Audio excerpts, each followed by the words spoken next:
खूनी कुआं। सीमा गर्मियों की छुट्टियों में अपनी नानी के गांव आई थी।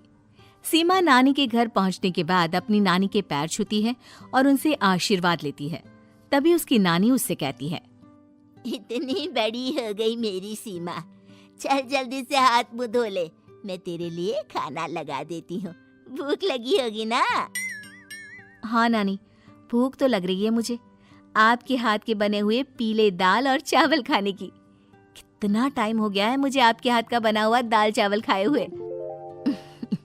तू तो नौकरी में व्यस्त थी, तो तुझे कहाँ से टाइम मिलेगा अपनी नानी के लिए? और जब इतने टाइम बाद आई है तो ज्यादा टाइम के लिए रुक कर जाएगी तू। हाँ हाँ नानी, इस बार पूरे 2 महीने के लिए आई हूँ। सीमा की नानी अंदर जाकर उसके लिए खाना बनाने लगती है।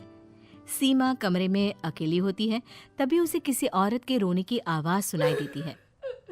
वो कभी खिड़की से बाहर झांकती है तो कभी दरवाजे से बाहर झांकती है। उसे समझ में नहीं आ रहा होता है कि आखिर रो कौन रहा है। तभी नानी खाना लेकर आ जाती है। वो अपनी नानी से कहती है, नानी, कोई औरत रो रही है क्या? मैं जब से यहाँ आई हूँ तब से मुझे यहाँ किसी औरत की रोने की आवाज आ रही है। हे भगवान, कहीं ये वही तो नहीं? बोलो ना नानी। अरे कोई नहीं रो रहा, ये तेरे मन का वहम है। और तू ना अब खाना खा ले, ज्यादा यहाँ वहाँ की बातों में ध्यान मत दिया कर। जल्दी से खाना खा और फिर मेरे साथ आ जा मेरे कमरे में, दोनों बैठकर खूब सारी बातें करेंगे। ऐसे ही अगले दिन सीमा अपनी नानी के साथ गांव के बाजार जा रही होती है। उसी रास्ते में फिर से किसी औरत के रोने की आवाज आती है। वो अपनी नानी से कहती है, अरे नानी, क्या सच में तुम्हें अभी भी किसी औरत की रोने की आवाज नहीं सुनाई दे रही? मुझे किसी औरत की बहुत बुरी तरीके से रोने और चीखने की आवाजें आ रही हैं। मैं बहुत परेशान हूँ नानी, आखिर ये कौन है? मुझे लगता है कि सीमा को शहर भेज देना चाहिए, यहाँ रहना उसके लिए ठीक नहीं। नानी बोलो ना, आप चुप क्यों हो जाते हो? सीमा, तू घर चल, मुझे तुझसे बहुत जरूरी बात करनी है।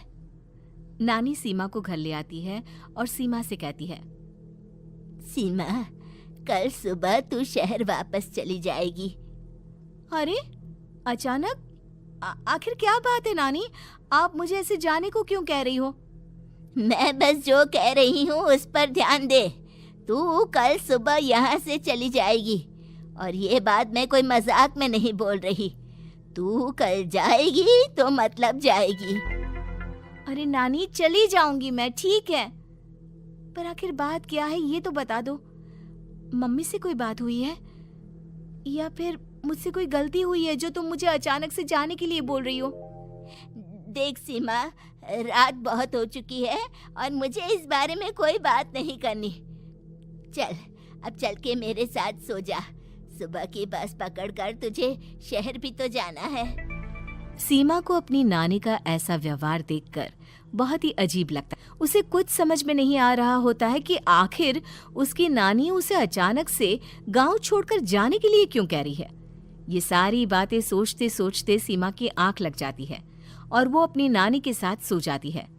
ऐसी ही आधी रात को सीमा को फिर से किसी औरत की रोने की आवाज सुनाई देती है। वो उस औरत की आवाज सुनकर बार बार करवटें बदल रही होती है और तभी उसे सपने में भी एक अजीब सी औरत की परछाई दिखाई देती है, जो इतना चीख चीख कर रो रही होती है कि सीमा डरकर उठ जाती है। वो पूरे पसीने पसीने हो रही होती है। वो अपने आसपास देखती है तो घर में बिल्कुल शांति का माहौल होता है। सीमा घबरा जाती है। वो अपनी नानी को जगाने की कोशिश करती है, मगर उसकी नानी नहीं जगती। सीमा को फिर से उस औरत की रोने की आवाज सुनाई देती है। आखिरकार सीमा अपने आप को रोक नहीं पाती और वो घर का दरवाजा खोलकर बाहर निकलती है। आखिर ये माजरा क्या है? आज तो मैं पता करके रहूंगी। अब आवाज का पीछा करते हुए सीमा आधी रात को गांव के चौपाल के पास बने कुएं के पास पहुंच जाती है, जहां कुएं की चारों ओर बेड़ियां लगी होती हैं। उन बेड़ियों में लगे हुए ताले के साथ एक लाल रंग का कपड़ा और माता रानी का कलावा बंधा होता है। उस कुएं में से सीमा को किसी के रोने की आवाज आती है। सीमा परेशान हो जाती है। इस कुएं में कौन है? कौन है यहाँ? सुनो, कौन है? कौन रो रहा है? वो चिल्ला चिल्ला कर पूछती है और साथ ही लोगों को जगाने की कोशिश करती है, मगर किसी को भी उसकी आवाज सुनाई नहीं देती। अब सीमा खुद उस कुएं के पास की बेड़ियों और तालों को खोलने की कोशिश करती है और किसी तरह कुछ देर की मशक्कत के बाद सीमा उसको खोल भी देती है। और जैसे ही वो कुआं खोलकर उसके अंदर झांकती है, सीमा उस कुएं में गिर जाती है। इतने में उसकी नानी की नींद भी खुल जाती है और सीमा को पास ना देखकर नानी परेशान हो जाती है। नानी घबराकर पूरे घर में उसे ढूंढने की कोशिश करती है, जिसके बाद उसकी नानी और सभी लोग उस खूनी कुएं के पास जाते हैं और सीमा की नानी कुएं के पास खड़ी होती है। सभी गांव वालों और सीमा की नानी को सीमा के चिल्लाने की आवाज आती है। बचाओ, कोई मुझे बचाओ। मेरी बच्ची, हम आ गए, हम तुझे बचा लेंगे। नानी, मुझे यहाँ बहुत डर लग रहा है। यहाँ इंसान की कटी हुई मुंडिया, हाथ, पैर और कंकाल है और खून भी है। नानी, मुझे डर लग रहा है। आप सब मेरी मदद कीजिए, नहीं तो ये खूनी कुआं मेरी बच्ची को भी खा जाएगा।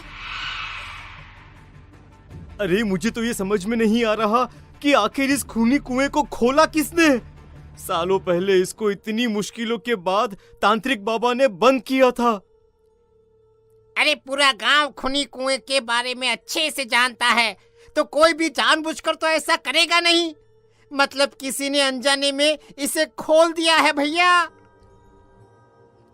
सीमा को इस बारे में मालूम नहीं था और जब से वो यहाँ आई थी तभी से उसे किसी औरत के रोने की आवाज़ें भी सुनाई दे रही थी। कहीं सीमा ने ही तो उसे नहीं खोला। अगर ऐसा है तो फिर सीमा का बचना बहुत मुश्किल है।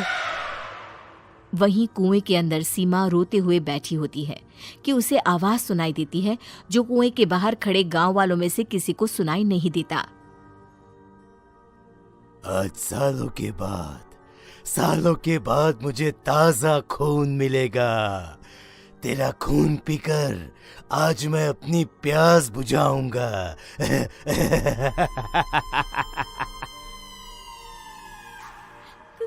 कौन है? कौन है? मत मारो प्लीज, मुझे जाने दो प्लीज। मैंने किसी का क्या बिगाड़ा है? वो तुझे मरने के बाद पता चल ही जाएगा। जितने में गांव वाले और सीमा की नानी कुछ सोच पाते, उतने में उन्हें सीमा के चिल्लाने की आवाज आती है और अगले ही पल सब शांत हो जाता है। क्या हुआ? सीमा, मेरी बेटी। माफ करना बहन, लेकिन अब सीमा वापस नहीं आएगी। हमें एक बार फिर से कुएं को बंद करना होगा। गांव वाले तभी तांत्रिक को बुलाकर लाते हैं। एक बार फिर अपनी शक्ति से तांत्रिक बाबा उस कुएं को हमेशा हमेशा के लिए बंद कर देते हैं और वहां एक बोर्ड लगा दिया जाता है कि यहाँ आना